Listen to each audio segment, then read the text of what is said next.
Okay, thank you very much, Professor. Thank you for accepting the invitation to be a moderator. So firstly, I would like to introduce myself. My name is Gašparić. I'm originally from Croatia.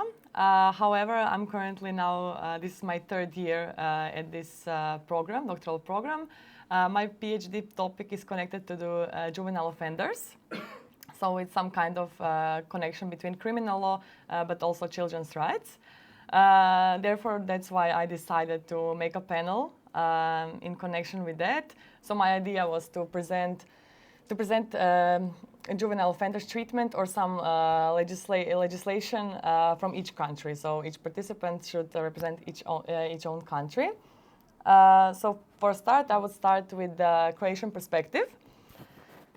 So firstly, I would like to say that, as we all know, in the international law, child is defined as every person under the age of 18, according to the Convention of the Children's Rights. However, when we talk about juveniles, in Croatia we have a lex specialis, law on juvenile courts, which provides more specific categorizations within this broad definition. So actually a child is any person below the age of 18, which is the age of minimum criminal responsibility. When we talk about juveniles, we refer to the individuals aged between 14 and 18. However, within this category, we also have two subcategories. One are so-called younger juveniles. Those are between the age of 14 and 16, and other category is older juveniles between the age of 16 and 18.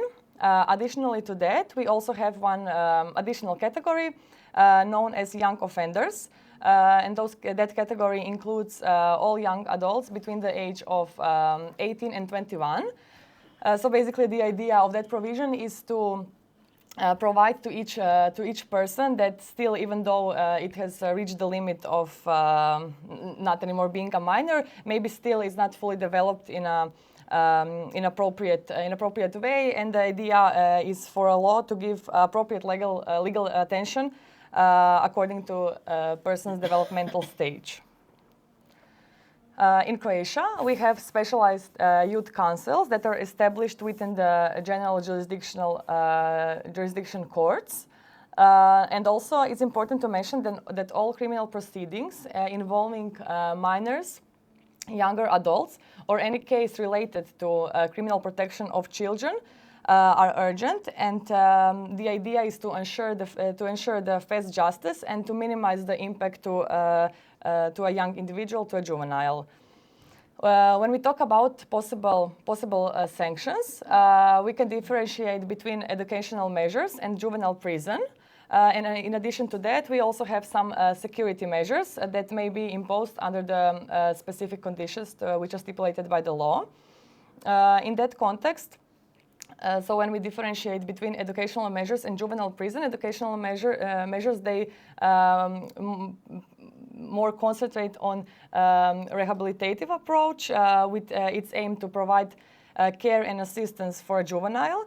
While juvenile prison is more strict punishment, more strict sanction, and its idea is actually to deepen the sense of responsibility for a committed act. So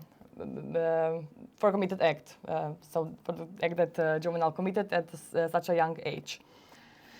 Here I provided one table. So we have some statistics from the 2014 to 2023, where juveniles are categorized by gender and types of criminal offenses. So firstly, we can see, and I will later also show in one graph, that there is a significant gender disparity in juvenile offending rates. So males are consistently representing the majority of offenders committing the crimes, especially in the field of property crimes. And this is not only in Croatia, this also aligns with the global observations where male juveniles are more frequently involved into criminal activities. And also another notable trend is the fluctuation in total number of juvenile offenders, where over the years, so from 2014 until 2023, we can see a significant drop, especially within the male juveniles, where the offenses dropped by 54%. Here you can see the graph. So you can see that in the 2014, we had in male population, there was, so the male is the orange one, we had almost 2,000 committed offenses. By them, while around 2020, the situation stabilized, and now we have around 1,000 or even less. While when we look at the female juvenile offenders, situation is throughout the period of these past 10 years more or less the same, and it's significantly lower than the male offenders. We can conclude from that the policies that are implemented through Croatian legislative are working, and therefore we can observe the drop in the all over committed crimes. Furthermore, I analyzed the juvenile offenders in 3 categories: reported, accused, and convicted. Also, we can see that, of course, there is the most of the cases are reported offenses. This is not only in juvenile justice, but also in criminal law in general. We always have the most cases are reported ones, but of course, not all of them ended as accused, and even less of them are convicted. Therefore, we can see the significant gap between reported cases and also accused or convicted cases. However, we see a positive trend again in the all 3 categories. The cases are so the numbers are dropping, and each year we have less and less offenders according to the statistics. Also, when we analyze the same 3 groups according to the gender, we can see that we have significantly higher number of reported males than reported females. However, when we again compare reported cases and accused and even convicted, we can see that that reported juveniles indicates a high number, but in the period of the past decade, it had significantly dropped. Finally, I would like to analyze the juvenile offenders by type of decision. So as I previously mentioned, we have 3 types of I analyzed 3 types of decisions. Those are educational measures, juvenile prison, and security system measures. We can see that primarily the response of courts are imposing the educational measures, which is a positive thing, I would say, because we can see that the aim of courts is to respond with educational measures which serve to rehabilitate and to reintegrate a juvenile, a young offender, back into society, while on the other side we have juvenile prison, which is more strict measure and sanction, and it's also reserved for more serious crimes. Therefore, it's not occurring so often. Third category is security measures, and we can see when we compare those 3 categories, the significant, the category in which we can see the most significant varieties are security measures.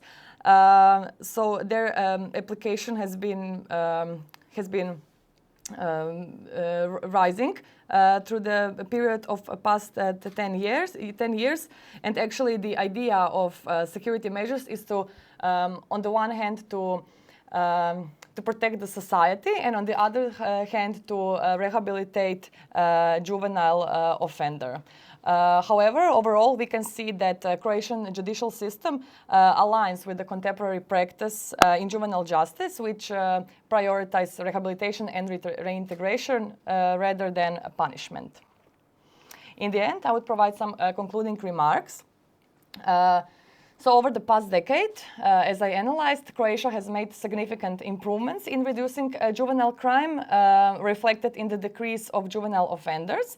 However, we still have disproportionate representation of males among the total number of juvenile offenders, particularly in property crimes such as vandalism or theft. while on the other side, when we talk about female juveniles, the situation was more or less the same throughout the whole period of 10 years, where we can see that obviously female juvenile offenders have the different motivation for committing a crime.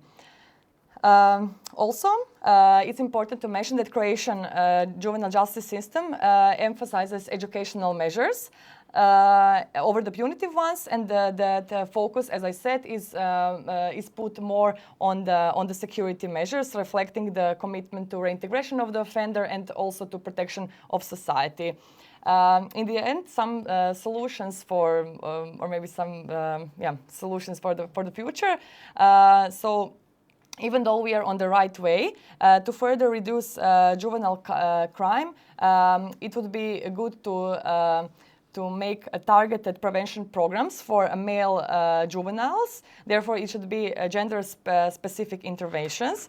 Also, continuous evaluation of rehabilitative measures is important to ensure effective support and reintegration into society. And finally, I would conclude with the fact that by increasing the public awareness and by advocating for inclusive and effective policies, we as a society can help to build a more just and supportive juvenile justice system. With that, I would conclude. Thank you very much for your attention. And